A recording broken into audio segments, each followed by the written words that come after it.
வணக்கம். இன்னைக்கு பிரெட் பகோடா எப்படி செய்யறதுன்னு பார்க்கலாம். அதுக்கு 6 பீஸ் அளவுக்கு பிரெட் வச்சிருக்கேன். 100 கிராம் அளவுக்கு கடலை மாவு, ஒரு பெரிய வெங்காயம் பொடியா கட் பண்ணது, ஒரு கைப்பிடி அளவுக்கு கருவேப்பிலையை பொடியா கட் பண்ணி வச்சிருக்கேன், 4 பச்சை மிளகாய் பொடியா கட் பண்ணது, 1/4 டீஸ்பூன் அளவுக்கு சோம்பு சேர்த்துக்கலாம். இந்த பிரெட் எல்லாம் தூள் பண்ணிக்கலாம்.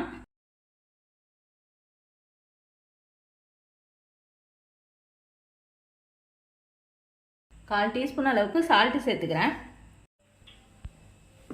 இப்போ இது எல்லாத்தையும் நல்லா கலந்துட்டு கொஞ்சம் கொஞ்சமாக தண்ணி சேர்த்து பிசைஞ்சிக்கலாம். அதிகமாக தண்ணி சேர்த்துறாதீங்க.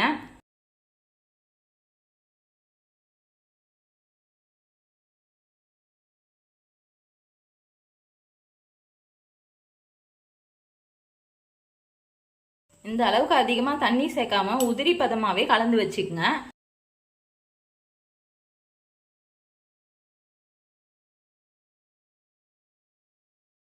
இந்த அளவுக்கு கோல்டன் ப்ரௌன் ஆன பிறகு இப்போ எடுத்துடலாம்.